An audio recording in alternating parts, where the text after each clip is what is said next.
우리 지난번에도 교회는 그리스도의 몸이다 라고 하는 말씀을 나눈 적이 있었습니다. 성경은 교회를 살아있는 몸에 비유하고 있는 것입니다. 그래서 교회를 구성하는 한 사람 한 사람을 우리는 지체라고 표현하죠. 사람의 몸은 아기로 태어나서 장성한 어른으로 자라가게 됩니다. 그래서 교회의 구성원인 성도도 아기로 태어나서 장성한 성도가 됩니다. 아기 성도에서부터 장성한 성도에 이르게 되는 것입니다. 그래서 성도의 태어남을 우리는 거듭남으로 봅니다. 우리는 어머니 뱃속에서 처음 태어나지만 우리의 영혼은 주님의 말씀이 믿어질 때 하나님의 살아계심과 또 하나님의 역사하심과 예수 그리스도의 십자가가 날 위한 것임이 믿어지게 될 때 그때 우리의 영혼은 태어나는 것입니다. 그때로부터 성도는 영적으로 조금씩 자라나기 시작하는 것입니다. 그래서 조금 성숙한 성도가 있는 반면에 아직 아기와 같은 성도도 교회 안에 존재합니다. 아무튼 교회는 함께 자라가는 공동체인 것이지요. 단순히 육신도 마찬가지죠. 육신도 단순히 성년이 되어서 몸만 자라나는 것이 아니라 그 인격이 자라나듯이 나이를 먹으면 먹을수록 그 인격이 자라나듯이 우리의 영혼도 죽을 때까지 자라나는 것입니다. 그래서 조금씩 성화됨을 통해서 장성한 분량에 이르게 되는 것이죠. 이렇게 우리의 영혼이 자라나게 되는데 교회는 어머니와 같은 역할을 합니다.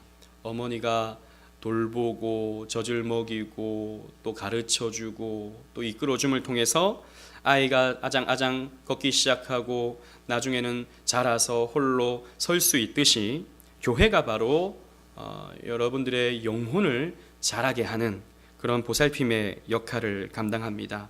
그래서 종교개혁자 칼빈은 교회는 우리의 어머니다 라고 표현했던 것이죠. 우리는 교회를 통해서 자라나게 되는 것입니다. 이것을 우리는 교회의 양육이라고 표현합니다. 우리는 교회 속에서 양육받게 되는 것이죠. 따라서 오직 은혜 교회를 출석하고 있는 여러분들은 이 오직 은혜 교회를 통해서 양육받아야 합니다. 오늘은 이 본문을 통해서 어떻게 양육을 받고 또 성도가 어떻게 성장해 가야 하는지에 대해서 여러분들과 함께 은혜를 나누고자 합니다. 첫 번째로 교회의 양육은 가르침을 통해 이루어지게 됩니다. 우리 13절로 14절 말씀 우리 다 같이 한번 읽어보도록 하겠습니다. 13절 14절입니다. 시작. 우리가 다 하나님의 아들을 믿는 것과 아는 일에 하나가 되어 온전한 사람을 이루어 그리스도의 장성한 분량이 충만한 데까지 이르리니 이는 우리가 이제부터 어린 아이가 되지 아니하여 사람의 속임수와 간사한 유혹에 빠져 온갖 교훈의 풍조에 밀려 요동하지 않게 하려 함이라. 아멘. 우리 지난번에도 에베소서를 살펴본 적이 있었는데요. 그때 제가 이 에베소서는 교회론을 담고 있다라고 말씀을 전한 바가 있습니다. 마찬가지로 오늘 이 본문도 교회의 모습을 그려주고 있는 그런 내용이라고 할 수 있겠죠.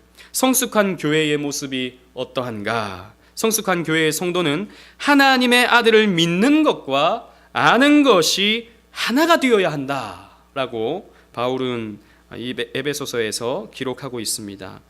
믿음은 아는 것과 같이 가야 된다라는 것이죠.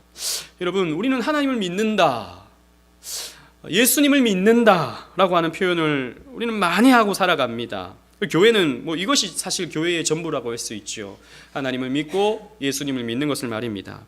그러면 무엇을 믿는가? 그 예수님이 어떤 분인가?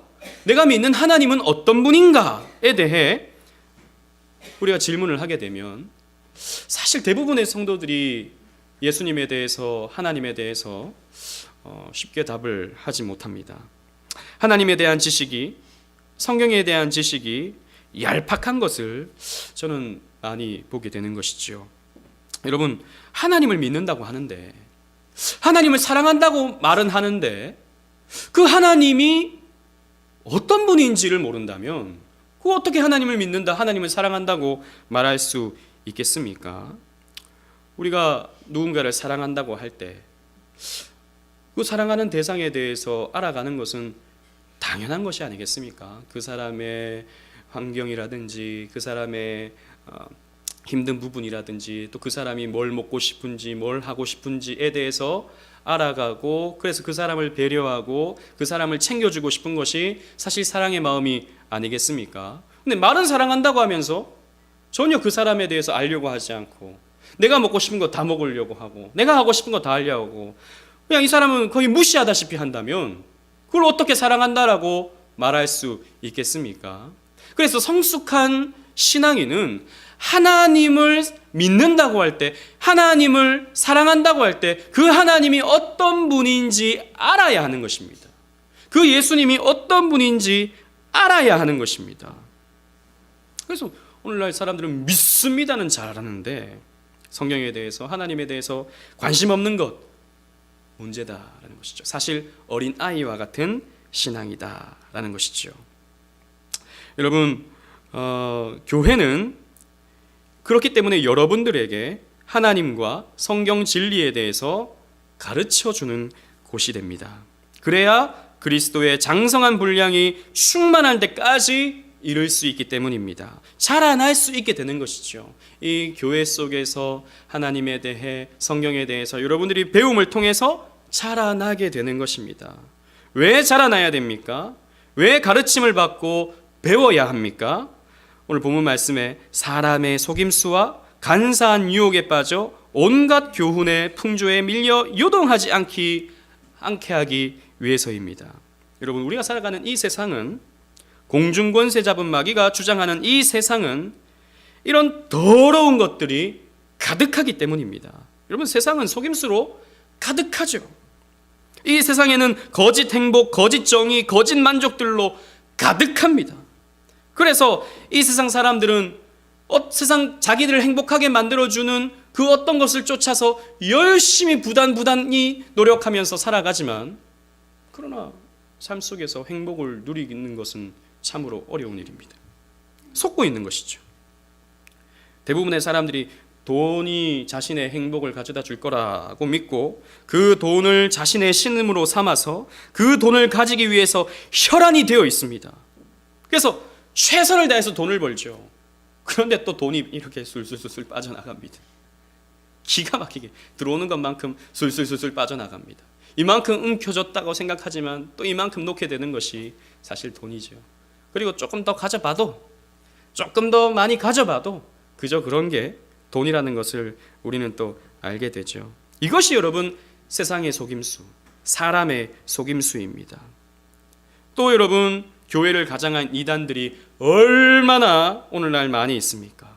신천지라든지 하나님의 교회라든지 여호와의 증인이라든지 또 최근에 그것이 알고 싶다에 나왔던 신옥주 목사 이런 사람들이라든지, 이런 사람들의 말을 참 곰곰이 들어보면 기가 막히거든요.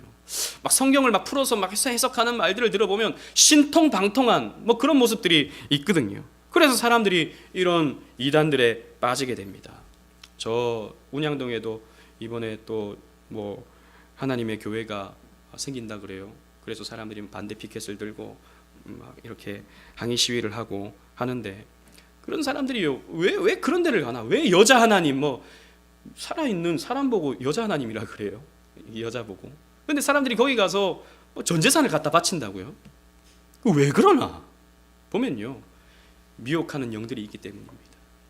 정말 우리는 그런 데 안 갈 것 같은데, 그런 데 가면 좀 이상한 것 같은데, 악한 영이 역사하면 사람의 속임수로 말미암아서 그런 데 가서 속고 있는 것입니다. 또 최근에는 또 여호와의 증인이 이제 대체 복무를 할 수 있게 되는 길이 열렸지 않습니까? 그래서 군대 가기 싫은 사람들이 이제 또 여호와의 증인에 많이 들어가서 가입한다 그래요. 그래서 내년에는 11,000명의 사람들이 지금 군대를 합법적으로 안 가는 길이 열렸다, 이렇게 얘기하는 뉴스를 제가 본 적이 있습니다. 그래서 여호와의 증인에 많은 사람들이 또 가서 거기에서 잘못된 성경을 배우고 잘못된 가르침을 받게 되는 것이죠. 그리고 지난번에 그것이 알고 싶다에 나왔던 신옥주 목사, 사람들에게 전 재산을 갈취해서 저 호주 옆에 있는 피지 섬으로 사람들을 끌고 가서 거기서 착취 노동을 시키고, 그래도 사람들은 자기가 막 미혹되어 가지고 행복하다고 착각하고 거기에서 논밭 일구고 농사짓고 학대당하고, 또 막 부모와 자식이 서로를 때리면서 타장마당이라 그러고, 이런 말도 안 되는 일이 벌어지고 있는 것은 악한 영들이 역사하기 때문인데, 이런 사람의 속임수로 넘어가기 때문입니다. 사람이 지혜로운 것 같지만, 사람이 똑똑한 것 같지만 여러분 그렇지 않습니다. 사람은 너무나도 미련하고 너무나도 약합니다. 그래서 뭔가 의지할 때를 찾는데 엉뚱한 속임수에 넘어가고 있는 것이죠. 이런 사람의 속임수에 넘어가지 않으려면 우리는 성경을 바로 배워야 되는 것입니다. 바로 알아야 되는 것입니다. 성경에서 행복을 무엇이라고 정의하고 있는지, 이 행복을 어떻게 얻을 수 있는지, 무엇이 진리이고 무엇이 거짓인지 교회는 가르치고 배워야 하는 것입니다. 그래야 간사한 유혹에 빠져 온갖 세상의 교훈의 풍조에 빠지지 않을 수 있는 것이죠. 100여 년 전에 선교사님들이 이 한자 문화권에서 선교를 하면서 이 처치, 교회를 한자로 교회라고 번역해 놨습니다. 이 교회라는 말은 사실 가르칠 교자의 모임 회자입니다. 한마디로 말하면 가르치는 모임, 가르침을 받는 모임이라고 할 수 있겠습니다. 저는 참 그 선교사님들의 그 지혜가 참 놀랍다고 생각합니다. 교회를 참 잘 설명했다라고 생각합니다. 왜냐하면 교회는 가르치는 곳이기 때문입니다. 성경을 가르치고 하나님과 교회를, 그리고 진리를 가르치는 곳이 바로 교회이기 때문입니다. 여러분 초대교회를 봐도 교회는 교회에 네 요소가 있다 그랬어요. 하나는 케르그마, 하나님의 말씀이 선포되는 것, 그리고 디아코니아, 교회 앞에 봉사하는 것, 그리고 코이노니아, 교제하는 것, 그리고 디다케, 이게 뭐냐면 가르침인 것입니다. 배움인 것입니다. 그래서 교회는 가르치는 곳입니다. 이것이 양육에 있어서 가장 중요한 것이죠. 부모님들은 다 자녀를 키워봐서 아실 것입니다. 아이에게 하나하나를 가르쳐야 됩니다. 해야 하는 일과 하지 말아야 하는 일을 끊임없이 가르치죠. 애들은 그냥 손만, 애기들은 손에 쥐어만 줘도 무조건 입으로 갖다 대잖아요. 그래서 늘 부모는 지켜봐야 돼요. 그거 안 돼, 뗐지 해줘야 되는 것입니다. 근데 이렇게 몸에 나쁜 거, 먹으면 안 되는 거, 예를 들자면 막 찰흙 이런 거를 막 입으로 넣을 때, 그럴 때 있잖아요. 이런 건 안 돼! 라고 가르쳐 줘야 되는 것입니다. 그리고 또 먹어야 될 거는 또 가르쳐 줘요. 이거는 먹어야 돼. 먹기 싫고 막 찡찡거린다 하더라도 이건 먹어야 돼. 라고 가르쳐야 되는 것이죠. 그걸 안 가르치는 부모는 뭔가 좀 이상한 부모겠죠. 아이가 칼을 잡고 이걸 가지고 막 놀고 있는데 가만히 있는 부모는 좀 뭔가 이상한 부모일 것입니다. 아이가 담배를 갖고 입에 넣으려고 하면 가만히 있는 부모는 뭔가 이상한 부모일 것입니다. 그래서 가르쳐야 되는 것이죠. 여기 앉아있는 여러분들은, 여기 많은 분들이 신앙생활을 이제 시작하는 분들이 많으신데 신앙에 있어서 아직 어린아이와 같은 분들이 많은 것입니다. 그래서 교회는 가르쳐야 되는 것입니다. 무엇이 위험한지, 무엇이 필요한 것인지 계속해서 가르쳐 가야 되는 것이죠. 그런데 배우는 것은 굉장히 귀찮은 일입니다. 아이들도요, 이거 해야 돼, 이거 하지 말아야 돼, 이거 가르치면요 굉장히 싫어합니다. 자기 하고 싶은 대로 하려고 합니다. 자기 먹고 싶은 대로 먹으려고 합니다. 그래서 오늘날 많은 사람들이요 교회에 와서도 배우려고 하지 않죠. 오늘날 대부분의 성도들은 교회에 와서 뭔가를 느끼려고 하고, 뭔가를 깨달으려고 하고, 또 뭔가를 얻으려고 합니다. 하나님께서 주시는 어떤 축복들, 이런 것들을 얻으려고만 합니다. 물론 그런 것들을 하는 것은 꼭 나쁜 것만은 아닙니다만, 그러나 교회에 와서는 배워야 합니다. 진리를 배워야 하고 성경을 배워야 하고 필요한 것들을 배워야 합니다. 그래서 오늘날 많은 성도들이 배움을 부담스러워하니까 자꾸 그냥 뭔가를 느끼게 해주려고 그러고 뭔가 감각적인 것을 제공하려고 하다 보니 교회가 점점 약해지는 것이죠.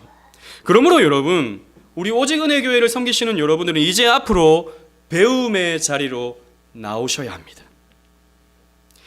우리 교회는 배우는 교회입니다. 앞으로 더욱 그렇게 하려고 합니다. 이제 여러분들이 오신 분들 가운데서는 저와 함께 개인적으로 성경 공부를 하셔야 합니다. 내년부터. 물론 1대1로 한다는 말은 아닙니다. 그룹별로 이렇게 모여서 이렇게 성경 공부를 해야 합니다. 그래서 세례 공부를 하셔야 되는 분들은 세례 공부를 하셔야 되고, 학습 공부를 하셔야 되는 분들은 학습 공부를 하셔야 되고, 또 세례 받으셨는데 이제 우리 교회 오신 분들은 세가족 공부를 저와 함께 하셔야 합니다. 그래서 곰곰이 생각해 보면 이걸 어떻게 해야 될지 모르겠다는 생각도 듭니다. 너무 해야 될 게 많으니까. 그러나 시간을 잘 분배해서 내년부터는 여러분들과 함께 공부하는 시간을 가지려고 합니다. 여러분, 그게 굳이 내가 목사님과 그렇게 공부를 해야 되나 싶을지 모르겠지만 사실 그게 관계거든요. 그게 여러분들의 생각을 말하고 또 제가 갖고 있는 교회에 대한 이 성경적 진리를 제가 이야기해 줌을 통해서 서로 알아가고 배워가고 관계할 수 있는 것입니다. 그래서 이런 과정을 여러분들은 꼭 가짐을 통해서 우리 오직 은혜 교회의 진정한 식구가 될 수 있게 되는 것이죠. 그리고 여러분들이 어느 정도 준비가 되어 있다 싶으시면 우리 오후에 있는 개혁신앙 강좌에 참석하시기를 바랍니다. 우리 기독교의 교리들, 여러분 설교만 들어서는 여러분들이 이 성경 지식을 다 갖고 있기는 너무나도 힘이 듭니다. 왜냐하면 설교는 모든 남녀노소 불문하고 여러분들이 다 알아들을 수 있는 하나님의 말씀의 한 부분을 설교하는 것이죠. 그러나 이 설교를 여러분들이 더 잘 듣기 위해서는, 더 이해하기 위해서는, 성경 전체를 이해하기 위해서는 교리나 교회 역사 그리고 세계관 이런 것들을 배워야 하는 것입니다. 이걸 배우지 않으면 여러분 오전에 이 하나님 말씀 듣는 것이 무슨 말인지 잘 이해를 못합니다. 그냥 가만히 앉아 있다가 마지막에 축원합니다 그러면 그냥 아멘이 나오는 그러한 상태에 머무를 수밖에 없는 것이죠. 그래서 여러분들이 마음의 준비가 되시면은 이 개혁신앙 강좌에 나오셔서 이런 교리적인 성경적 지식을 얻으셔야 하는 것이죠. 또 더 나아가서 여러분들이 또 준비가 되어 있다면 수요 예배에 나오셔가지고 성경 한 장 한 장, 한 구절 한 구절의 의미를 저와 함께 쭉 살펴가면서 배워가시면 어떤 성경의 전체적인 의미, 성경의 전체적인 진리를 여러분들은 파악할 수 있게 되는 것입니다. 우리가 한 구절 한 구절을 살펴볼 때 성경의 전 말씀이 얼마나 오묘하고도 깊은지를 알 수 있기 때문입니다. 여러분, 맛있는 음식을 먹을 때 기쁘죠? 표정이 별로 안 기쁘고 저는 맛있는 음식을 굉장히 좋아하기 때문에 어디 맛있다 그러면 한번 찾아가 보기도 하고 줄 서서 먹기도 하고 그러는데, 저는요 성경이 너무 맛있어요. 이해를 못 하시는데 저는 성경이 너무 맛있다고요. 성경을 전체적으로 보고 곱씹어보고 교리적으로 이해하고 성경을 한 구절 한 구절 살펴볼 때 성경이 너무 맛있는 거예요.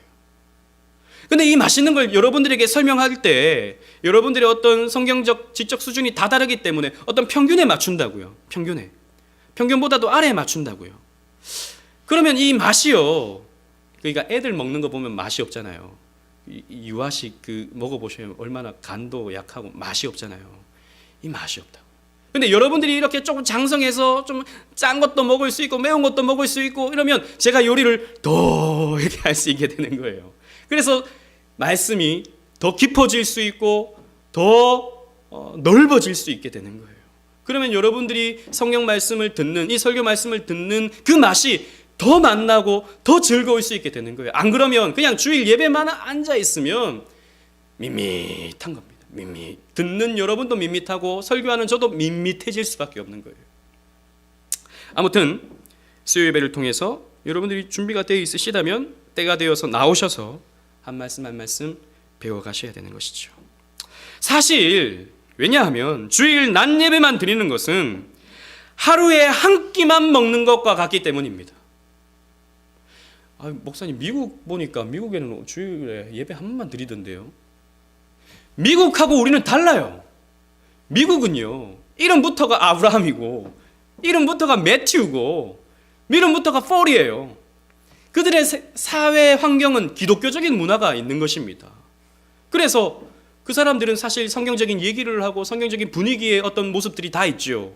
그래서 사실 그 사람들은 주일 낮 예배 한 번만 드려도 가정적으로 믿음의 삶을 살아가는 교회들이 참 많습니다. 교인들이 참 많습니다. 그러나 우리 한국 교회는 그렇지 않죠. 나가면 세상 문화가 판을 치고 나가면 온갖 우상 문화가 판을 치고 있죠. 그런데 주일 낮 예배 한 번만 드리고 한 주를 살아간다, 하루에 한 끼 먹는 것과 같습니다. 저는 하루에 한 끼 먹으면 손이 떨려서 못 살거든요. 배가 고파가지고. 마찬가지인 것입니다. 하루에 한 끼만 먹으면 나중에 어떻게 되느냐? 영양실조에 걸리는 것이죠. 영적 영양실조에 걸려 살 수밖에 없는 것이죠.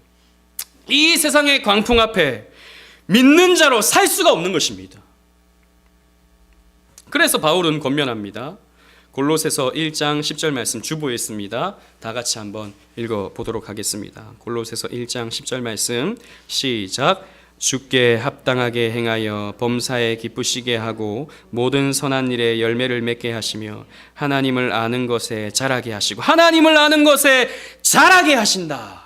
우리는 하나님을 아는 것을 자라게 해야 하는 것입니다. 머물러 있으면 안 되는 것입니다. 그리고 두 번째로 우리가 생각할 것은 교회의 양육을 통해 성도는 온전한 그리스도인이 된다는 것입니다. 우리 15절로 16절 말씀을 또 다 같이 읽어보도록 하겠습니다. 시작. 오직 사랑 안에서 참된 것을 하여 범사에 그에게까지 자랄지라. 그는 머리니 곧 그리스도라. 그에게서 온몸이 각 마디를 통하여 도움을 받음으로 연결되고 결합되어 각 지체의 분량대로 역사하여 그 몸을 자라게 하며 사랑 안에서 스스로 세우느니라. 아멘.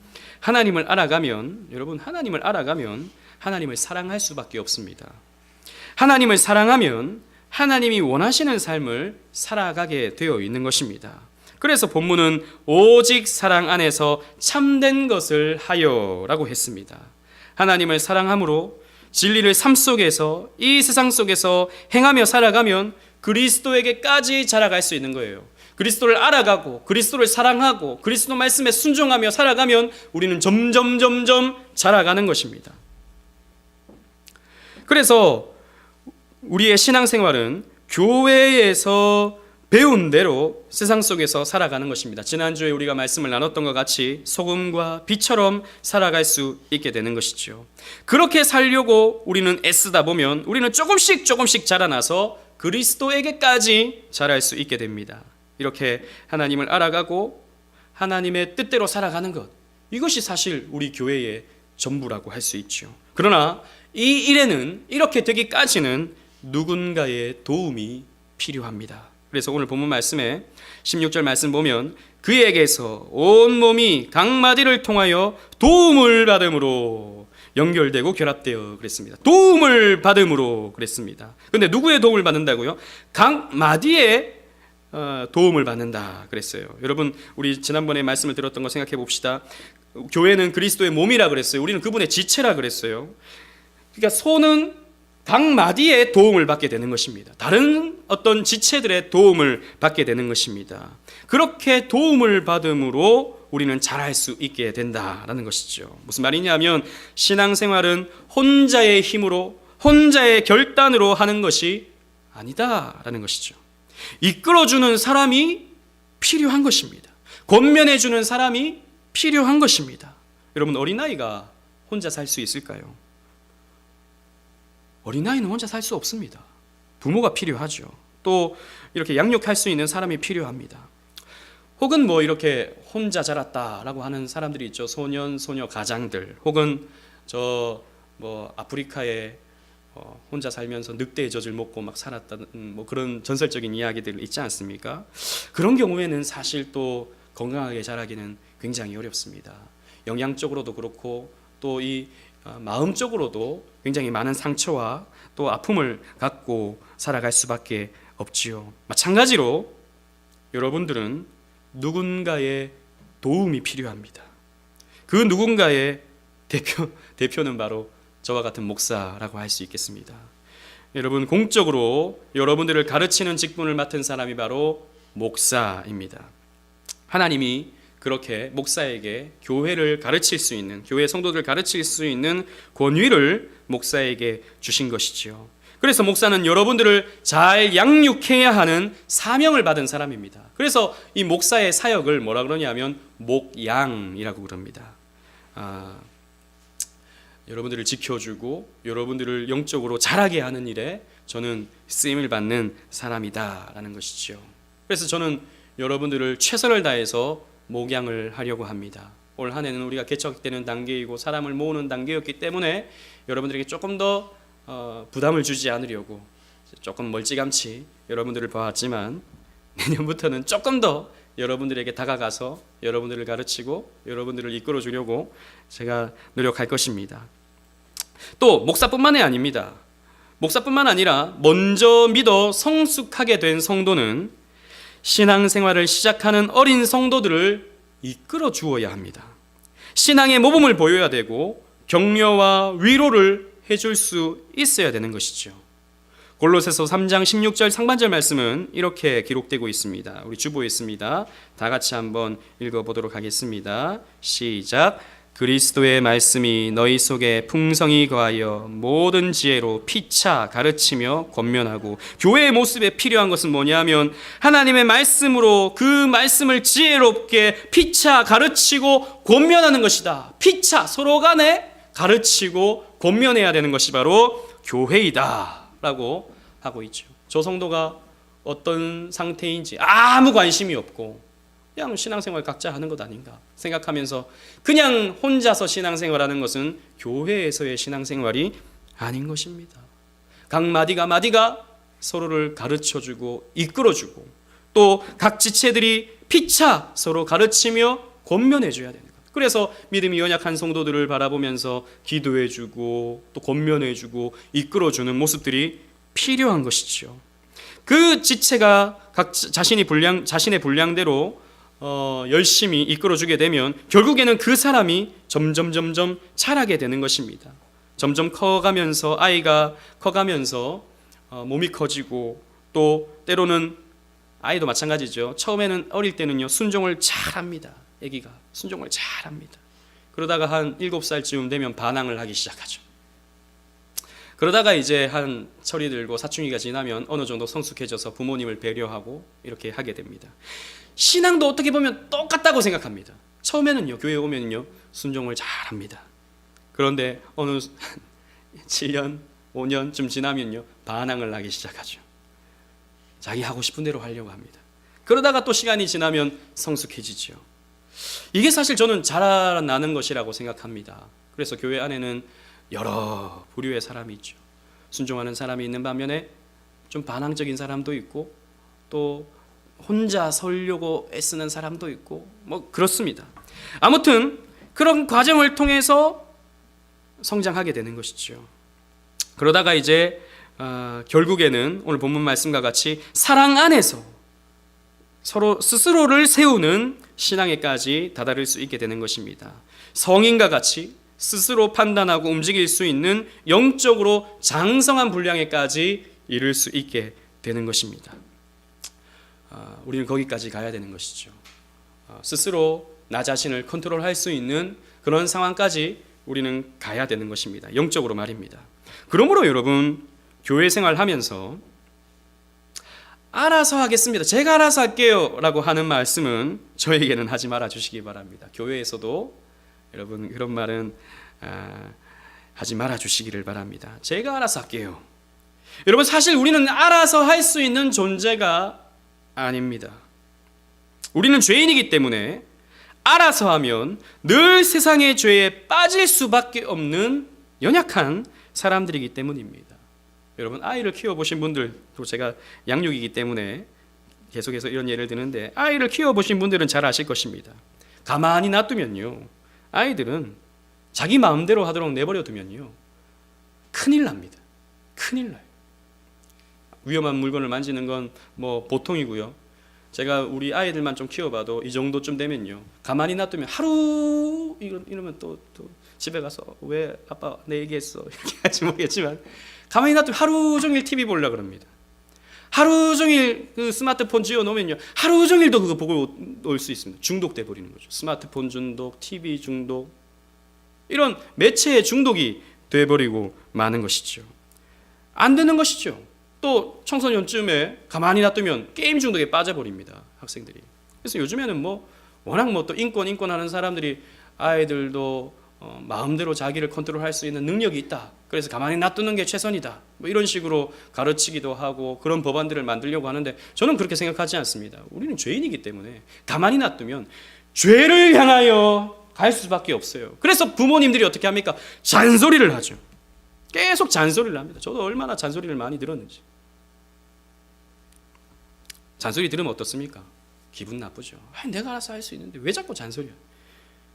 내가 얼마든지 이렇게 계획하고 할 수 있는데 왜 그렇게 잔소리야? 근데 여러분 그런 잔소리를 들었을 때 곰곰이 생각해 보십시오. 그 잔소리 아니었으면 과연 내가 알아서 할 수 있었을까요? 아닐걸요. 아니었을걸요. 때로는 기분이 나빠도 마음이 상해도 그런 바른 말을 들음을 통해서 우리는 바르게 살아갈 수 있게 된 것입니다. 그래서 여러분, 잔소리가 필요한 것이죠. 그래서 여러분, 이 부족한 목사와 이 교회가 여러분들을 권면하고 이끌어갈 때 여러분 너무 기분 나빠하지 마시기 바랍니다. 아, 내가 이 권면으로 성숙할 수 있게 되는 거구나 라고 생각해 주시기를 바랍니다. 그렇게 함으로 결국 자립하여 하나님 앞에 우뚝 서가는 성도님들이 되시기를 간절히 바라겠습니다. 사랑하는 오직 은혜교회 성도 여러분, 교회의 성장은 그저 숫자의 성장이 아닙니다. 사람 몇 명도 오고, 이 교회는 20명 있다가 30명 됐으니까 성장했다, 이게 여러분 성장이 아닙니다. 진정한 교회의 성장은 양육을 통해서, 즉 가르침과 권면을 통해서 그 영혼이 차츰 자라나는 것입니다. 신앙생활 몇 년 했느냐가 중요한 것이 아닙니다. 10년, 20년 예수를 믿고 다녔어도 어린아이와 같은 신앙에 머물러 있는 사람들이 교회 안에 수두룩합니다. 신앙의 가나다에만 머물러 있는 사람들이 교회에 빽빽합니다. 심각한 문제죠. 심각한 문제입니다. 여러분, 아이가 자라지 않는 것은 심각한 병에 걸린 것입니다. 마찬가지로 신앙의 자람이 없는 것은 그 사람은 영적으로 병이 든 것입니다. 그러므로 교회는 여러분들을 말씀으로 먹이고 진리로 가르쳐서 장성한 그리스도인으로 양육해야 하는 것입니다. 이게 교회에 해야 하는 일이다라는 것이죠. 그저 교회만 왔다 갔다 하는 것이 아니라 이 오직 은혜의 교회를 통해서 여러분 양육 받으심으로 온전한 그리스도인으로 우뚝 서는, 성장하시는 모든 그리스도인들 되시기를 주님 이름으로 축원합니다. 아멘.